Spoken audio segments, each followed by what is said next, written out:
음주운전 몇 번째로 적발당하셨다고요? 옛날에나 음주운전 처음 걸리면 가볍게 끝났지 요즘에는 얄짤없습니다. 초범이라는 이유로 기소유예 받는 경우는 거의 없습니다. 실제로 2022년 1월에 광주에서 어느 대학생이 초범인데 단 20m가량만을 음주운전했음에도 불구하고 징역 10월에 실형을 선고받고 법정 구속된 사례가 있었습니다. 초범인 점을 반영하더라도 결코 죄가 가볍지 못했다는 건데요. 누가 봐도 내가 정말 죄를 뉘우치고 있다, 반성하고 있다는 게 느껴질 정도의 진심과 수많은 노력을 보여주지 않고서는 재판부의 선처를 기대하기는 거의 어렵습니다. 아마도 이 영상은 음주운전을 처음이 아닌 몇 번째로 적발되어 경찰 그리고 검찰 조사를 앞두고 계신 분들이 보고 계실 것 같은데요. 이런 상황에서 법적으로 어떻게 대응하는 게 가장 현명한 방법일지 걱정되시죠? 그렇다면 여기 2명의 형사 전문 변호사가 있는 저희 로맨지로 잘 오셨습니다. 이번 영상에서는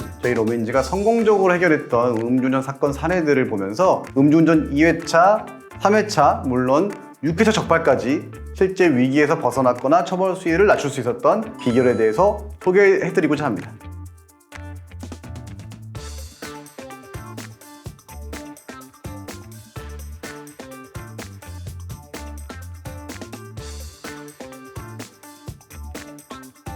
(2023년 4월에) 법이 강화되면서 음주운전 2번째로 적발된 경우 알코올 농도에 따라 다르겠지만 1년 이상 5년 이하의 징역이거나 500만 이상 2천만 원 이하의 벌금, 또는 2년 이상 6년 이하의 징역이거나 1천만 원 이상 3천만 원 이하의 벌금입니다. 이런 경우라면 보통 내가 잘못하면 이번에 실형을 받을지도 모르겠구나를 직접 느낄 수 있을 것 같아요. 그렇죠. 그래서 실제로 저희가 진행했던 사건 중에 이런 경우가 있었는데요. 음주운전 2번째 적발이었는데 음주운전이 적발된 다음날 또다시 음주운전을 한 케이스라 무면허 운전까지 추가되어서 1심에서는 징역 1년이 나왔습니다. 이렇게 되면 변호인을 따로 선임해서 도움을 받지 않는 이상은 제대로 대응하기가 쉽지 않은 상황이죠. 음주 걸리고 바로 그 다음날 운전하면 무면허 운전으로도 처벌받아요. 과연 저희 로맨지는 어떻게 대응했을까요? 이 사례의 경우 이미 의뢰인분께서 실형 선고를 받고 복역하고 있던 상황이라 항소를 통해 복역해야 할 기간을 최대한 줄이는 데 초점을 두었습니다. 의뢰인분에게는 어린 자녀가 있어 양육을 위해 선처가 필요하고 이제는 정말로 재범을 저지르지 않기 위해 전문 교육을 받고 있으며 수감 생활을 통해 그동안 내가 얼마나 잘못했는지 깨달아 반성하고 있음을 재판부에 강조를 했습니다. 그 결과 2심 재판부에서는 원심 판결은 너무 무거워 부당하다는 것을 인정해서 원심을 파기하고 징역 1년에서 6개월로 감형했습니다. 이어서 음주운전을 3번째로 적발된 의뢰인의 사례에 대해서 알아볼까요? 일단 결과부터 말씀드리면 이 의뢰인분은 징역형의 실형을 받을 가능성이 높았지만 로맨주의 법적 조력을 통해 집행유예를 선고받은 경우입니다. 장례식장에 급히 가야 할 일이 생겨서 직장 동료의 차를 빌렸던 의뢰인은 오랜만에 만난 친척들이 반가운 마음에 술을 마십니다. 대리운전을 불렀다면 참 좋았겠지만 차가 필요해져서 돌려달라는 직장 동료의 말에 빨리 되돌아가려다가 직접 운전이라는 선택을 하게 되는데 그 와중에 접촉사고가 발생했습니다. 단순 음주운전도 아닌 사고까지 발생하면 처벌 수위는 대폭 상승하게 되는데 또 여기에다가 동종 전력도 있으면 실형의 가능성이 너무 높아집니다. 하지만 저희 로맨지는 의뢰인의 본인의 죄에 모두 인정하는 모습을 보이고 수사에 최대한 적극적으로 협조했던 점, 위드마크 공식을 적용했을 때 마지막 음주로부터 87분가량이 지났을 시점이라 혈중 알코올 농도 상승기에 있어서 실제 시각에는 훨씬 낮은 수치였음을 재판부에 강력히 호소했습니다. 이런 상황에서 혼자 대응하면 사실 집행유예 받기는 어렵죠. 내가 얼마나 반성하고 있는지, 재범 방지를 위해 어떤 노력을 하고 있는지 등을 강력하게 어필할 수 있는 방법을 모르니까요. 무작정 상황을 빨리 해결하기보다는 변호사의 도움을 받아서 차근차근 진행을 하는 것이 가장 좋겠습니다.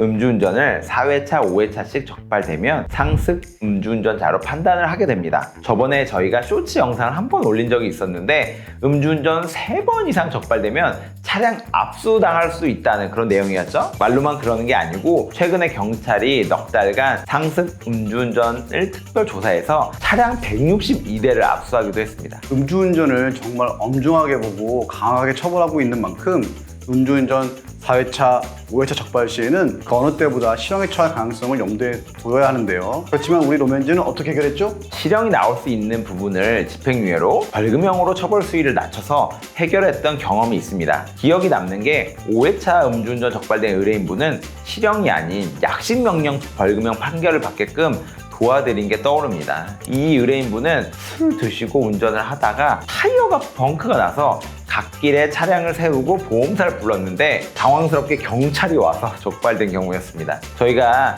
지금 말로만 실형이 가능 높다, 실형 위기다 이런 게 아니고요. 실제로 음주운전 자체가 다른 사건에 비해 사회적으로 공분이 많이 사고 있어 재판부 입장에서는 가벼운 처벌을 내리기 쉽지 않을 수 있습니다. 한 가지 당부드리고 싶은 부분은 판결문 보면 이 판결 확정일로부터 2년간 위형의 집행을 의뢰한다 이렇게 되어 있는데 이 기간 내에는 최대한 아니 무조건이죠. 네, 무조건 또다시 음주운전을 해서는 안 됩니다. 집행유예 기간에 동종 범죄를 저지르면 무조건 가중처벌 대상입니다. 실제로 올해 7월 부산에서 음주운전으로 집행유예 판결을 받은 30대 남성 A씨가 집행유예 기간이 끝나기도 전에 만취 상태로 음주운전하다가 경찰에 단독된 적발된 사례가 있는데요. 심지어 면허도 취소돼서 무면 상태였습니다. 이러면 정말 구속을 피하기 힘들죠.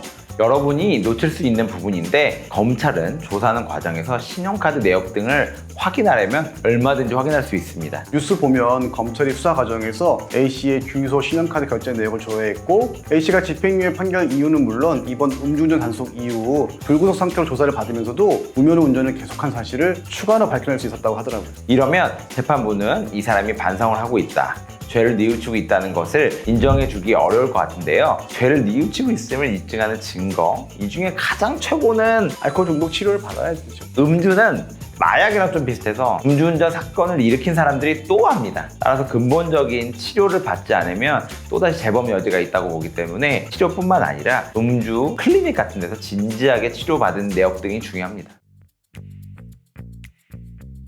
음주운전 6회차 이때부터는 솔직히 해결하기가 정말 까다롭습니다. 실형의 가능성이 아까 사례들은 비교도 안 되게 높다고 봐야죠. 그런 악조건 속에도 로맨즈는 음주운전 6회차에 적발당한 의뢰인을 실형이 아닌 집행유예로 이끌어낸 경험이 있습니다. 어떻게 가능했을까요? 일단 이 의뢰인분은 과거 4차례는 벌금형을 받았고요. 한 차례는 집행유예 받은 전력이 있어서 사실상 이번에 적발된 것은 실형을 살아야 할 것이 유력했는데 이번에는 0.143%라는 수치로 4km가 넘는 거리를 취한 상태로 운전하다가 다른 운전자의 신고로 적발이 된 상황이었습니다. 과정이 어쨌든 이분이 한 집안을 책임지고 있는 가장이었고 구속되면 돈을 벌 수 있는 사람이 아무도 없었어요. 온 가족이 당장 먹고 사는데 어려움이 있었습니다. 그래서 저희 로맨즈의 법률 조력과 함께 의뢰인은 동종 범죄를 재범하지 않도록 금주를 시작했고 리셋된 차량의 계약을 해지, 운전할 수 있는 가능성을 원격적으로 차단했습니다. 병원에도 통원하며 알코올 의존도 역시 낮췄고요. 정말 다행인 부분은 인적 피해, 물적 피해가 발생하지 않았다는 건데요. 만약 음주 6회차에 사고까지 발생했다면 그땐 정말 집행유예 목표가 아닌 감형이 목표가 될 수 있었던 겁니다. 또한 저희 음주교통전담팀이 양형을 위해 참작할 수 있는 증거들을 최대한 수집했고 유사 사례 판결을 다수 확인해서 집행유예를 이끌어낼 수 있는 자료들을 잘 준비했고요. 실제 행정까지 이어질 수 있었습니다. 이 영상이 지금 보시는 시청자분들께 가급적 많은 도움이 되길 바라지만 현실적으로 대략 이런 상황에서 판결이 어떻게 나올지 예측하고 양형을 위해 참작될 수 있는 증거들을 모으는 방법은 법을 잘 모르는 일반인이 이해하기엔 조금 어려운 부분이 있다고 생각이 됩니다. 양형이란 거는 그 개인의 특성 부분과도 연결이 되기 때문에 저희 변호사가 상담을 해보아야 정확한 양형이 어떤 게 필요할지를 알아낼 수가 있습니다. 모든 케이스에 따라서 다 양형자료는 달라질 수 있어요. 또한 재판부는 단순히 적발 횟수 같은 숫자로만 따지진 않습니다. 말뿐인 반성보다 직접 눈으로 확인할 수 있는 반성의 여지가 보여야 한다. 저희가 이 점을 계속 강조하고 있잖아요. 이런 대응 방법들은 저희 로맨즈가 기존에 올렸던 다른 음주운전 관련 영상에도 여러 번 살짝 나온 만큼 잘 참고하셔서 이런 부분도 놓치지 않게 잘 준비하실 걸 추천드립니다. 하나 오해하시면 안 되는 부분이 저희를 비롯한 음주운전 사건 해결 경험이 풍부한 변호사에게 조력을 받는다고 한들 저희가 오늘 알려드렸던 사례처럼 재판부의 선처를 받아서 무조건 무거운 처벌을 피할 수 있다는 보장은 없는 거예요. 다만 그 선처를 받을 수 있는 일말의 가능성을 최대한 놓치지 않기 위해서 그런 사건 해결 경험이 풍부한 변호사의 조력이 필요한 것이고요.